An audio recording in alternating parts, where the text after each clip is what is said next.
Now this video is about South Africa versus France. It's going to be played at the Stade de France on Saturday, but as I walk to my favourite part of my park, there's a lot of rugby going on this weekend. Yes, plenty of international rugby going on, starting tomorrow Friday with Bristol taking on an Argentinian 15. And then we've got Ireland versus Japan, Scotland versus New Zealand, England versus Fiji, Italy versus Australia, France against South Africa, Georgia against the United States, England A against the New Zealand A, it's Jamie Joseph's team of course, Portugal against Uruguay, Colombia against Mexico. There you go, I'm going to take a special interest in that one. Spain against an Ireland A team, Romania against Canada, Wales against Argentina, and the two World Cup qualifying games, which are big ones. We're going to see Samoa against Brazil and Belgium against Namibia. Wow, there's plenty of rugby on this weekend. Get over to the community page on my channel and start voting on those games. Let me know who you think's going to win. Now let's go and sit down and we'll talk about this France versus South Africa game.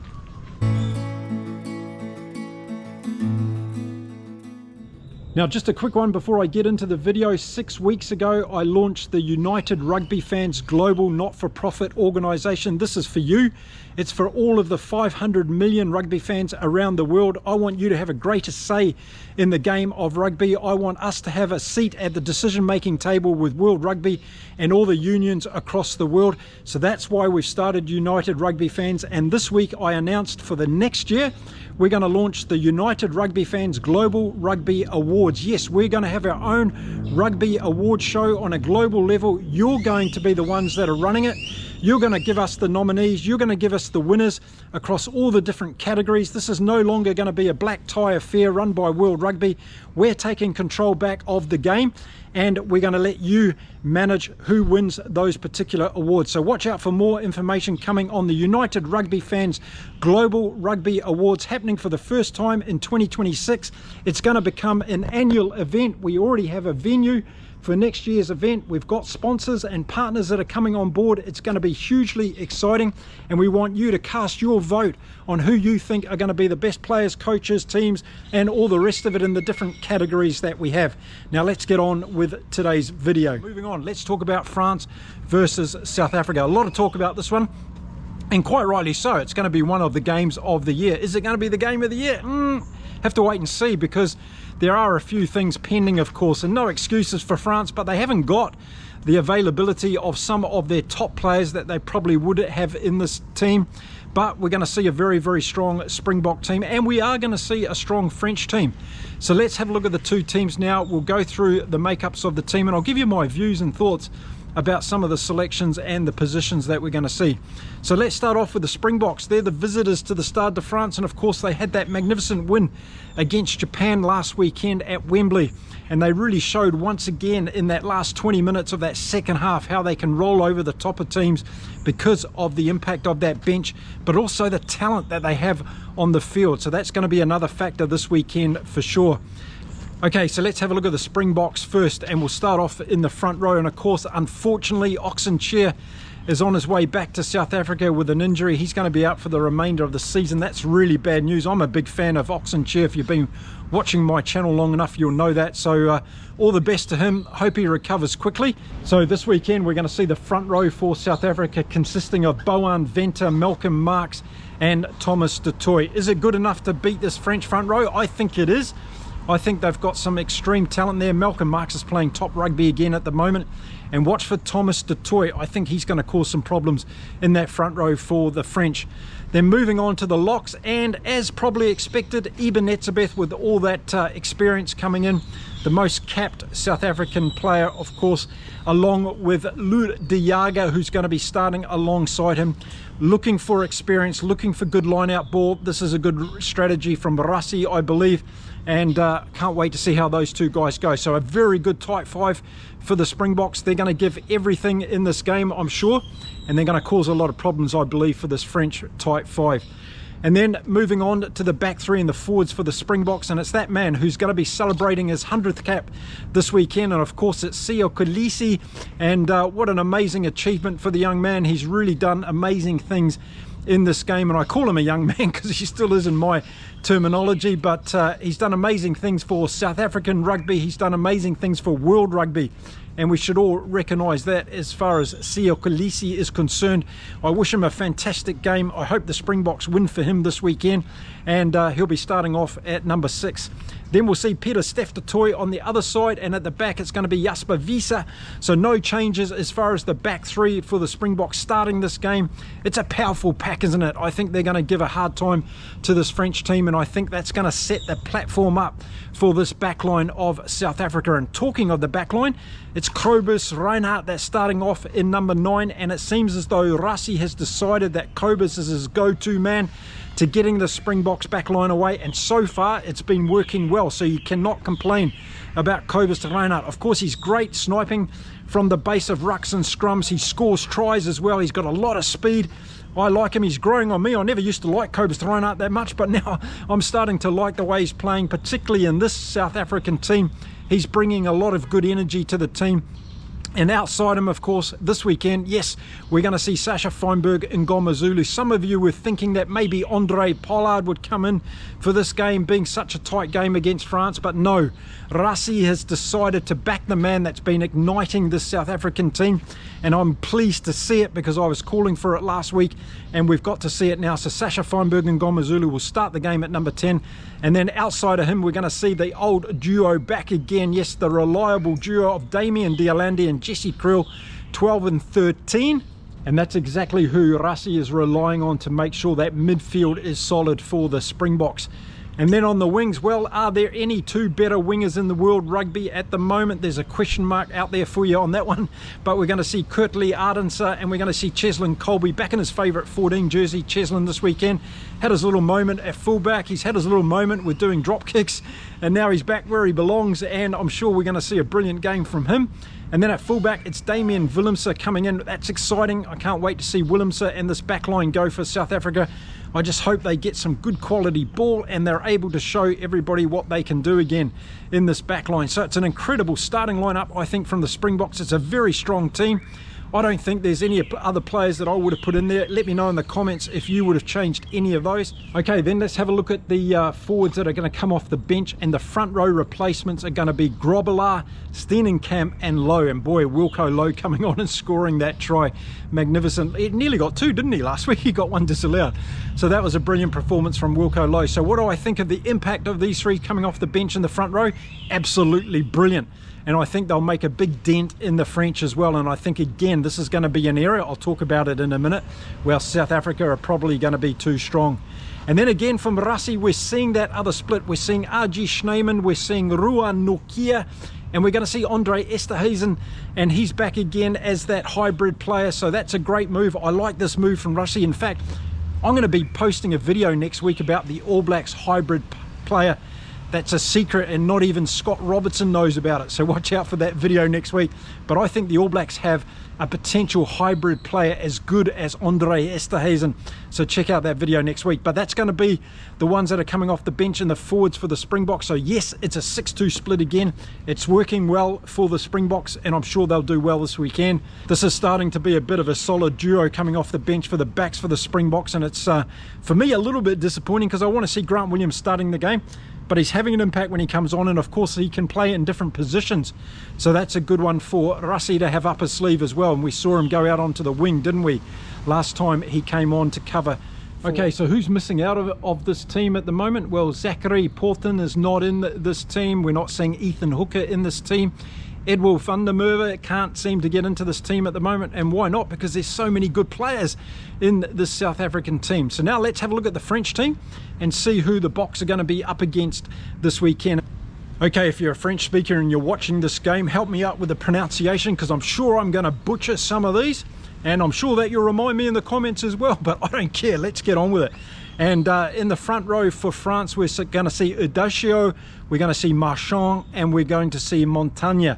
And what do I think? Well, I think the Boks are going to have an advantage in this front row just through their experience, weight, power, and what Malcolm Marx brings. I think he's a big difference in this front row for the Springboks.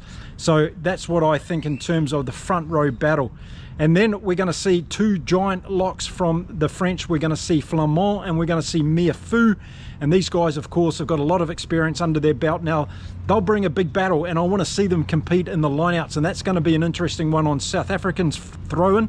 I want to see these French forwards getting up there and trying to unsettle it, because one of the keys to this game is going to be the way that the South Africans get quality ball. And if the French can impact that in any way, then I want to see Flamand and Meafou trying to do that in the lineouts. As far as the tight five goes, I'm giving this to the Springboks. I think they're going to have the edge over the French in this particular game, but let's wait and see how it develops and how it's refereed as well. How many scrums we get, that's going to be another big component of the game. So then looking at the back three in the forwards for the French, and we're going to see Jalon, Bourdin, and we're going to see Gillard in the number 8 jersey. These guys are good, but they're not as good as what we're going to see from South Africa with Kolisi, who's playing really good rugby at the moment, Peter Steph du Toit, of course, and Jasper Wiese has to be the best number 8 in world rugby in the moment, in my opinion. So the French are going to be up against the big battle, I think, in the forwards, and I think this is where South Africa is going to have the edge in this game to start off with, because I think South Africa is going to have the edge in other areas as well. So let's see how this French pack goes. They're going to be up against it not only from the starting 8 but also from the bench, and we'll talk about that in a little bit of a moment. Now looking at the French backline, and do they have the same flair and capacity? Well, yes they do. They have some brilliant players.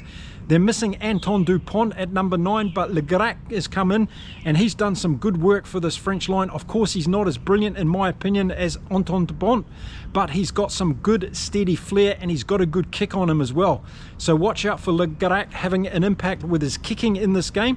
I'm sure that's something that Fabien Gaultier is going to focus on with this French team, and they're going to really try and pin the South Africans back down in their own territory. That's going to be a ploy that we'll talk about in a moment. And then moving out to number 10, and we're going to see Romain Ntamack back again for the French, a player of flair and class. Is he in the same caliber as Sasha Feinberg and Gomo Zulu? I wouldn't underrate him at all. I think Ntamack can be brilliant on his day. Can he bring consistency though? That's something that I'm going to be looking for from this French team. And then moving on to the French centre pairing, and we're going to see Ficou, who's been a big fixture of this French team for some time now. Of course, he was captain of this French team that went down to New Zealand earlier this year. And then in the number 13 jersey, we're going to see Barassi.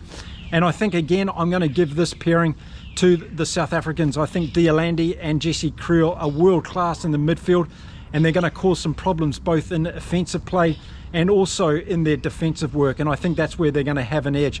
But if Ficou can find a gap in this South African defensive line, he can be dangerous and he can get the ball out to their incredible wingers.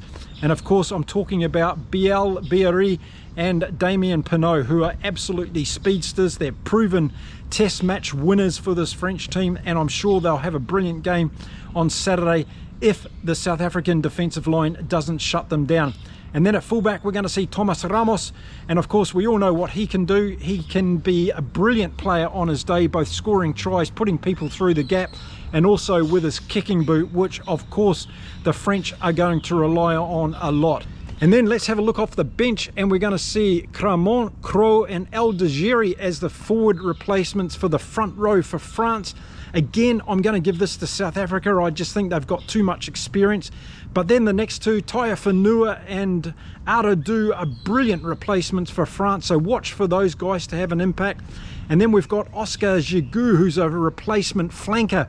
And he's a big young boy as well, 22-year-old, 1.90 m.